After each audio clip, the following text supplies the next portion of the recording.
my channel and welcome to our very first writing retreat. We are in Glacier, Washington, and I'm convinced that this trip is cursed. Story time. So this is our very first writing retreat for our weekly writing group that's been meeting for about a year now. One of our members won a stay at this cute little cabin condo complex here. And so we all packed up in the car, headed down here, and I have been taking the L's ever since. First, last night, I got us kicked out of a bar. And you're probably thinking, but Meg, you? Really? And to that I would say, yes, that was a little bit of a clickbaity way to say that, because the reason I got us kicked out of the bar is because I forgot my ID at home. And in Washington, you have to be 21 to even sit in a bar, even if you're not trying to like order alcohol. So we got kicked out of a bar last night, thanks to yours truly. But we still got to eat at a very cute little pizza place, very cozy vibes. I was like, okay, we're recovering. This morning we got up, we drove into the city, we went to this very cute little coffee place called Wake and Bakery, I think. That was a whole vibe. And I was like, okay, today is gonna be better. Came back to the property we're staying at, and I was like, I wanna get some drone footage. So I flew the drone up, went great, everything was beautiful, touched back down, no problems. It wasn't recording. So I was like, oh, that's annoying, let's do it again. Did it again.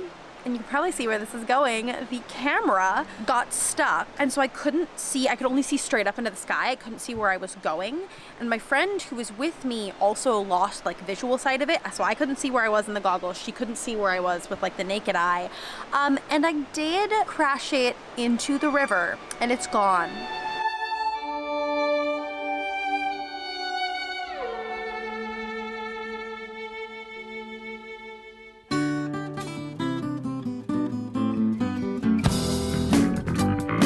Y'all, it's not my weekend, but I'm determined to still have fun because this is my first time like having a non-family trip since having kids 5 years ago. I want to work on my novel. We all have our goals set. I'm trying to get a clean second draft so I can start on alpha feedback, and we're gonna try to turn it around. We're gonna try to turn it around because it can't get worse, right? Taking a little walk down to the river. Show you that cute little log cabin later.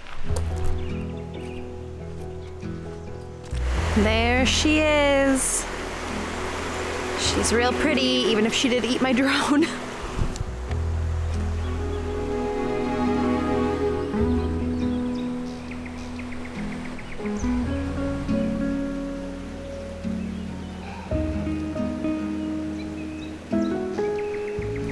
It's moments like these where I am very grateful for how far I've come in my mental health journey through being in therapy for 10, 11 years.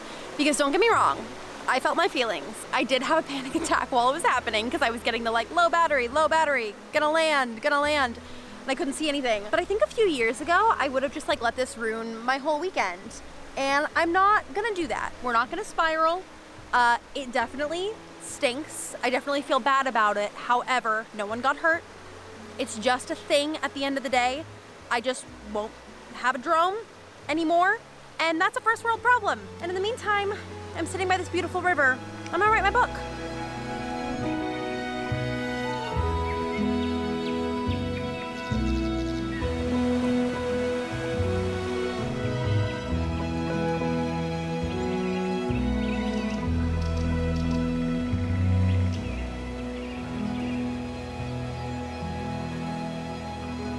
Here is our writing space for the afternoon. Let's go meet the squad. I'm Laurel. I am working on a contemporary fiction coming of age novel. This will be my first finished project once I finish it. And basically is about a young woman post-grad from college who used to be a photographer, still kind of is, but has lost her passion for it and is trying to figure out what to do next and if she still wants to be in the creative field. And kind of her journey through finding her artistic spark again. If you want to follow along, I'm gonna try to be documenting more of the process here soon. Laurel Messenger is my writing account. Check it out. On Instagram? On Instagram. I'm Jessica Medina. I'm working on a werewolf romance book. It's contemporary, set in the Pacific Northwest area, so all the vibes out here have been absolutely great for inspiration. This is, not the first book that I have finished, but it's the first one that I am working on in like an adult genre, which is really fun. And I'm excited to dig into things that like have more trauma and are deeper. If you want to follow along with my journey, I do have socials. I'm at Medina J. Lind on everything. Jessica Lynn Medina is what I write under, so hope to see you around. And I have a YouTube channel. And she has a trilogy already. Okay, I have a trilogy already out. Meg's forcing me to plug, so but that is YA sci-fi, so I am shifting genres, which is exciting though. Anyways, yeah, hope to see you around. Hi everyone, my name is Taylor. You can find me at taylor.noel.writes, and I'm very excited to be working on my debut novel here with Megan at the Writing Retreat. If you love Tangled or the story of Rapunzel, you will also love my debut novel. It's about a girl that grows up isolated on the coast of Washington, alone on this island on a lighthouse with a really creepy mother figure. And she's trying to put these clues together of who she is. There is a guy, and something sparks between them, but you'll never see the ending coming. It's very intricate with all its details and how it all comes together. So I'm really excited to be working on this. But yeah, thanks for listening. Excited to share more with you guys. Bye. Hi, my name is Anna, and I am an aspiring writer working on the first draft of my supernatural romantasy that's also a bit of a mystery taking place in the Pacific Northwest. I have vampires, I have werewolves, I have fairies, all sorts of supernatural creatures, and I'm really excited to be working on the series. I'm hoping to finish my first draft of the first book, Project Strings, either during this trip or very soon after. I have about 7 chapters left to get written, and you can find me over on Substack at Scones and Homes if you just want to follow me over there, or over on Instagram. I'm not very active, but the links are also there. Okay, so this is your first time here. I'm Meg. I am working on the sequel to my cozy baking romantasy called The Crown Prophecy, which is already out. I'm hoping to get this one out in early 2026. So my goal this weekend is to get like a clean second draft that I can start sending to alpha readers, which is very scary. So I'm working on repacing the romance in Act 2 right now, and we're gonna have a little writing sesh.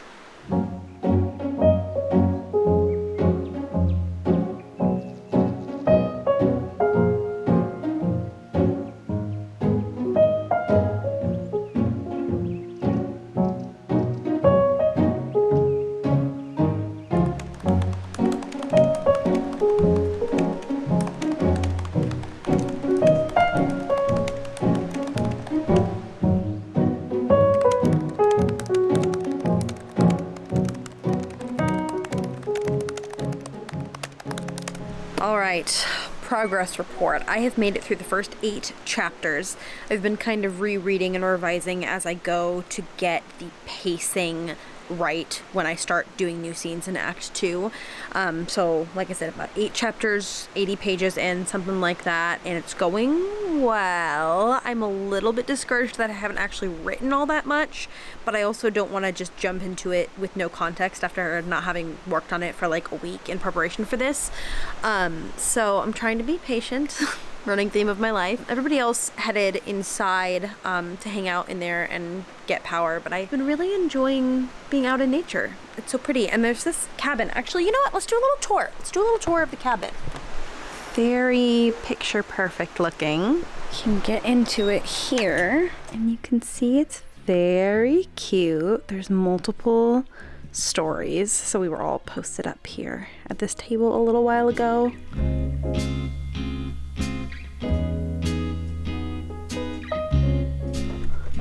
Up the stairs here. It's such a cozy place to write. Room number 2. This one's like a little VCR room situation. Comfy couch, and you get a view of that pavilion. That's the chair that I was in a little bit ago. Wow, look at the original sink in the bathroom. That's so cool. And then up one more set of stairs here. Nice cozy loft. I love the architecture of this. It's just stunning. I think I'm making good progress on the book. It has been more challenging than I anticipated. I didn't realize how much more intense it is to write a sequel where you're working within an existing canon and magic system, and you're cross-referencing across 2 books, and everything needs to tie together and everything needs to make sense, but then it also needs to be paced well and emotionally impactful. And I added a second POV in this book, so I'm getting to know a new POV character. And yeah, it's going. I'd say I'm probably like 80% of the way there, which is good because I've been working on it for almost a year already, which feels crazy, honestly. And I've also been working on like a sneaky little third project in the background that honestly I'm very tempted to write here because it's like seasonal witchy apothecary vibes. I feel like this is ideal for that, but I'm gonna be disciplined, get done what I need to get done, and maybe I'll reward myself with breaks of working on my other story, which I think is gonna end up being a novella. But I think I'm gonna go rejoin the rest of the group and try to get some more writing done. I hope this vlog is interesting. It's gonna just be a lot of writing.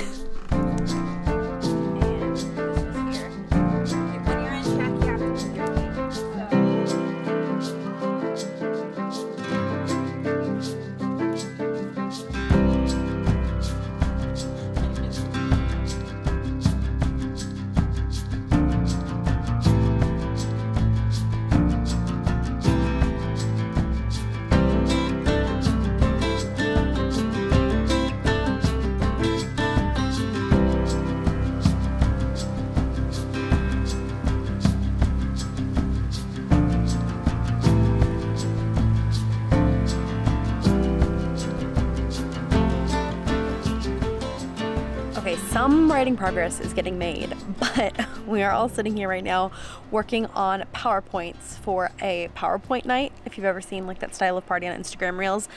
So we're all doing like unhinged presentations about our book, and mine is going to be the cartoon characters that I accidentally wrote into my book. And I had way too much fun with this, and I'm very excited to present it. Jessica made guac! Look at that beauty.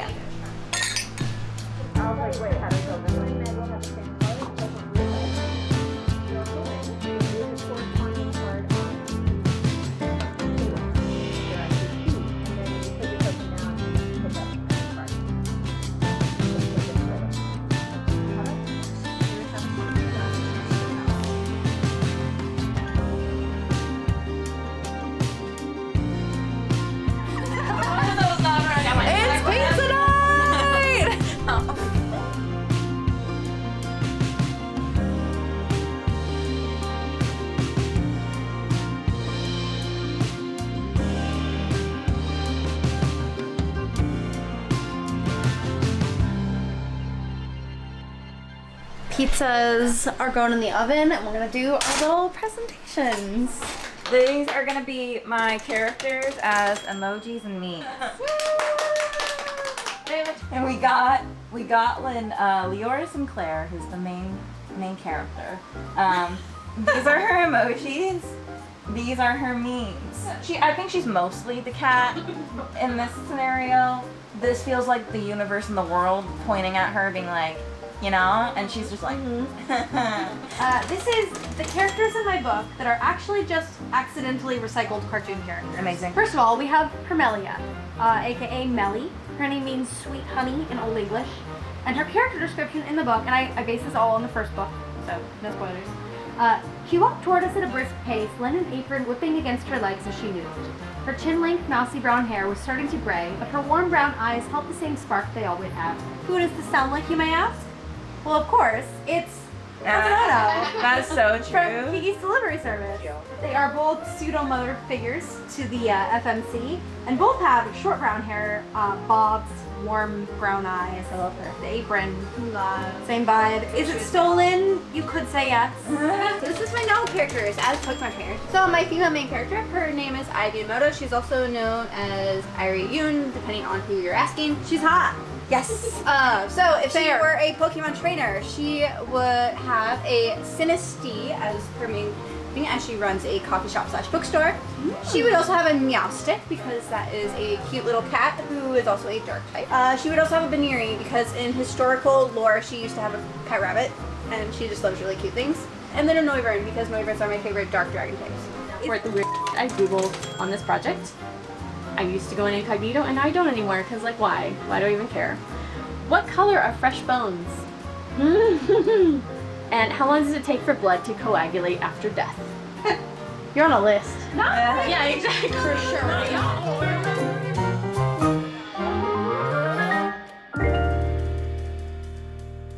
Good morning! We are up and at 'em. We are caffeinated thanks to Waken Bakery, and we are heading back down to that little like pavilion area that we were writing at yesterday. Jessica and I actually stayed up pretty late last night and got a lot of writing done. She finished her zero draft of her project that she's working on, and I actually wrote a scene, a real full scene instead of just revising. So now I feel like, okay, I'm in the groove. The drone thing threw me off a little bit yesterday, but now I'm like focused up. I'm ready to go, hoping to make some good progress today. Very thankful for coffee.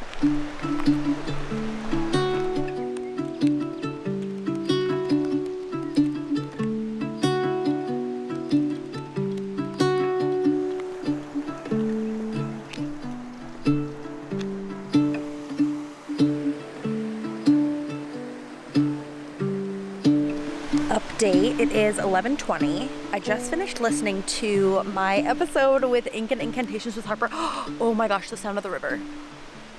That's so nice. The host, Harper, is a tattooist, is that how you would say that? A tattoo artist who mainly does bookish tattoos and also has a bookish podcast. So she was kind enough to have me on her show to talk about The Crown Prophecy and a little bit about The Crown Divided too. Hi, my name is Meg Acuna. I am the author of The Crown Prophecy, which is a cozy baking romantasy novel. Love. Here today to do an interview. You so graciously shared your book with me. I read it. I loved it. And now I'm so excited. I have a mix of questions that I thought up, that people sent in that they wanted me to ask you. Okay. We talked a little bit about, might pass on some, might answer them, who knows? Don't go easy on me. I'm like heavy hitter right to start. The baking and cozy domestic details are such a warm and constant to the stakes of the prophecy and magic. What inspired you to weave those two elements together? I love fantasy, love romantasy. It's like almost all I read. And I didn't really see myself represented in a lot of characters. A lot of romantasy characters are like, you see like the black cover with the like dagger that's dripping blood, and they're very like badass FMC, which I do love, but also like we needed something for the soft girlies. And Elaine from ACOTAR gets so much hate and I'm not here for it. So I was like, let's make a little soft-hearted baker who can also be a badass, but like maybe in a different way. Quinn has such a distinct voice, curious and brave, but also quite vulnerable. What parts of her were the most challenging for you to capture? I think Quinn has this interesting dichotomy where she constantly describes herself as hot-headed, and my hope is that as you read the book, you start to recognize that that self-talk is more a product of her mother than something that is true about her. Mm-hmm. But I think that she has this dichotomy where she says she's hot-headed, she's a very strong sense of justice, but she also isn't great at standing up for herself, and she has low self-confidence. So it's like, if she perceives some kind of like injustice in the world, she'll be hot-headed about it, like she'll talk back, she'll question the crown prince, but if something happens to her, specifically like some of Serena's like taunting and bullying, she might not be as willing to like stand up for herself as she is just like justice with a capital J. That was difficult for me to play with because I wanted it to be consistent character trait with different motivations, if that makes sense. It does. It does. You also touched on her mother, which for me personally, and I'm assuming many readers, but maybe not, was a very interesting relationship dynamic, because I feel like a lot of books portray like mom-daughter relationships as either like she's already cut out of my life and I don't talk to my mom, or we have the best relationship ever and she's the best friend that I've ever had. And I really enjoyed that you kind of took us along the journey of exploring how challenging a relationship with your mother can be, and that it's not, and how complex those feelings are. What was that like, writing that for you? Was it something where it was like, yeah, you pulled on inspiration and automatically it came out of you? Was it something you were kind of like really put yourself into? I wanted to but I wanted to have a discussion about generational trauma and what it means to accept that you have been mistreated. I think Quinn is very quick to make excuses for her mother in the beginning of the book and kind of assumes that the treatment is, you know, what everybody experiences. And as the book goes on, kind of the thesis and the heart of the piece that I wanted to show was that when we have good friends who love us well, that enables us to be the best version of ourselves. And so kind of breaking out of that, I don't know, kind of dysfunctional love from her mother and embracing this love from the other characters, from her friends, from Melly, from Evander, teaches her that the way that she was treated in the past was not okay. I wanted the book to be cozy, but also there was stuff I wanted to say, you know, so that's always a challenge to like have a balance there. What are some closing things that you want readers to know about yourself or just about the duology? And are you working on anything outside of this duology? If you can share that. Yes. But absolutely. I think with book 2, you can expect heavier fantasy elements, still baking, still a love story, maybe a sneaky second one. It's called The Crown Divided, and it's going to come out in early 2026. I will let you know dates as soon as I have them. The cover's all done, and it's beautiful. It's like a sage green. I'm so excited about it. love. And then after that, something witchy this way comes. Something seasonal and witchy. Ooh. I've always wanted to write a book that's like in the 4 seasons, like 4 parts. So I'm very excited about that. And thank you so much for having me. This was so fun. Yeah, thank you for being here. This is amazing. So I just took a little break to listen to that, and I think we're gonna do critique swaps next, which is like one of the most nerve-wracking parts of the weekend. But I gotta be brave, because getting feedback on your work is important. So I'm trying to hype myself up for that.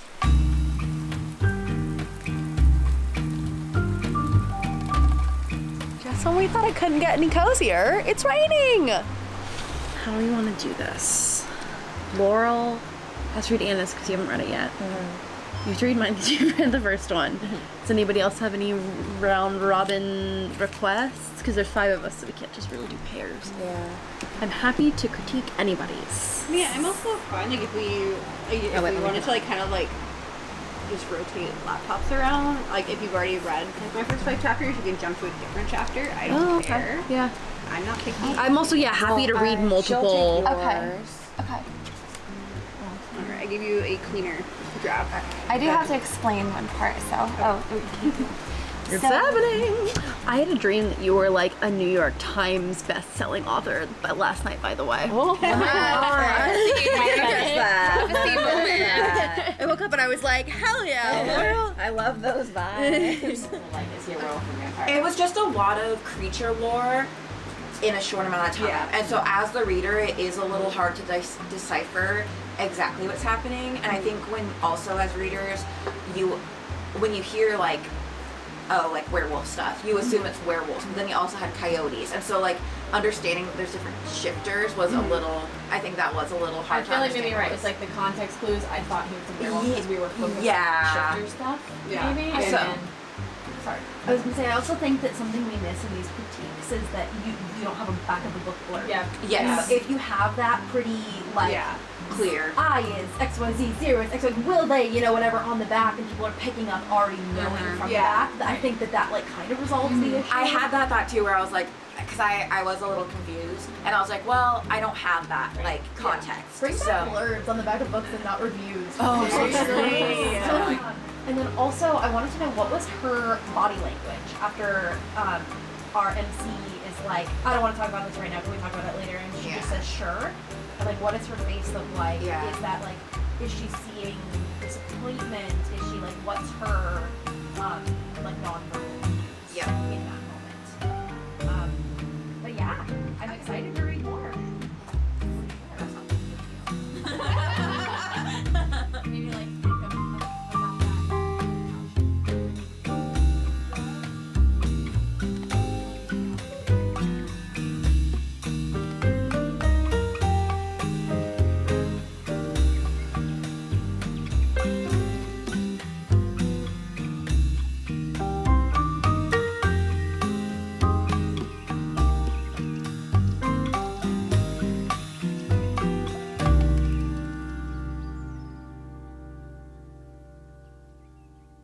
Little lunch break situation. I think we're gonna play another little game, maybe make some bracelets, and then get back to it. All right. So choose your card. Place it face down. All right, so now we all flip at the same time. Oh no! So then Anna gets this. Taylor gets this. Fun. Do I just keep it? Yes, these get discarded because there is no majority for these, and we all played the same, so this one does not go to any of us. You add in your discarded one back in. Yes. Well, this is kind of fascinating because if you're really good at memorizing, you can remember. Oh, there's no way. I don't I have that can't brain do that. capacity out here. I'm sure, Jess, you could with your board game skills. So now do we play up to 2? So now our little beam, this is literally only to keep track of how many. So yes, I will play 2 next. So now I'll flip all these guys over.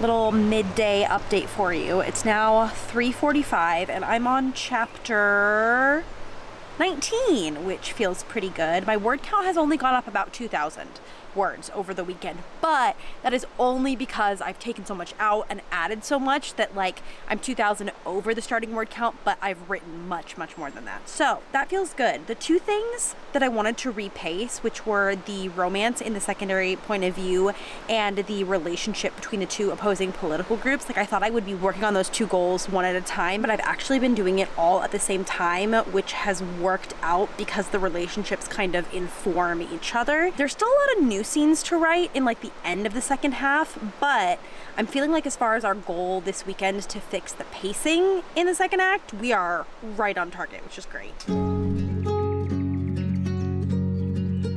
Little break for a hike and an ice cream sandwich.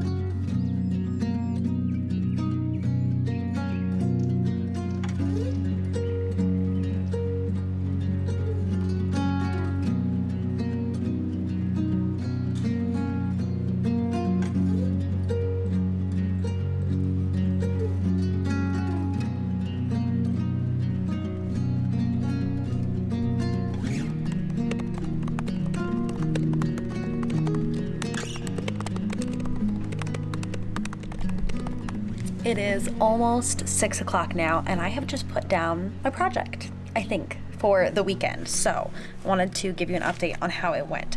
My starting word count was 81,530. My ending word count was 86,364, so nearly 5,000 new words. And I would say I wrote at least 3,000 that I like deleted and then replaced. So I'd say I probably wrote like 8,000 words this weekend, which is great. Unfortunately, I do still have 5 more chapters to write after restructuring. So we did not complete my goal of getting like a clean first draft in, but I did make a lot of very meaningful progress. And I hit all 3 of my other goals, which were to repace the romance in the second act, to repace the group dynamics and relationships between the 2 opposing political factions, and to add back in one of the subplots that I had taken out in my last big round of edits. So I would say that that's a win. Hey, this is Jessica. Final check-in for me. I did a lot of great progress on my Wolf Romance book this weekend. My main goal was to just kind of get like a 0 draft fully done to the end of the book, which is basically like every scene like fully planned out, which I did do. But it was like so fun to be here with everybody and, you know, spend some good quality time. We played so many games and didn't just do writing, and I feel like that's like half the point of coming on like a writing retreat. So can't wait to do the next one. Okay, this is Laurel, back with an update on my progress this weekend. It was really great. Like I said before, it's been a month since I've worked on my project just due to life. And so this weekend I was really trying to get back in the zone, figure out where I was, and make some word count progress. So I wrote about 5,000 words this weekend, putting me just over 20K on my manuscript so far, which is really exciting. And my next move is going to be to kind of replot some stuff in terms of moving forward and pacing, which I'm kind of excited about because I like the way that my story is going so far. So very excited. This weekend was a great opportunity, and it was fun to just like be in a creative space with everyone else from writing group. So a lot of fun, a great time, great views, and excited to continue with my project. Okay, y'all. As far as my word count goes, we're not going to talk about that, but I basically replotted all of book 3, and I love it so much more now, and it's going to be so much easier to write book 1, so I'm so excited. I've officially reached 106,000 words. We are at like kind of like the final come down after all the villains are defeated, all of the magical problems have been solved, and now we're just dealing with some of the relational drama, and I'm really excited about that. I've been waiting for this moment for so long, so it's great coming around, and we'll see you around. We're gonna head to one last group dinner at Chair 9, and I think we're heading home. I have had so much fun this weekend. I definitely want to plan another one soon. Don't forget to follow all the wonderful writers from this vlog down in the description, and thank you guys for hanging out with us this weekend. Love you guys lots, and I'll see you in my next video.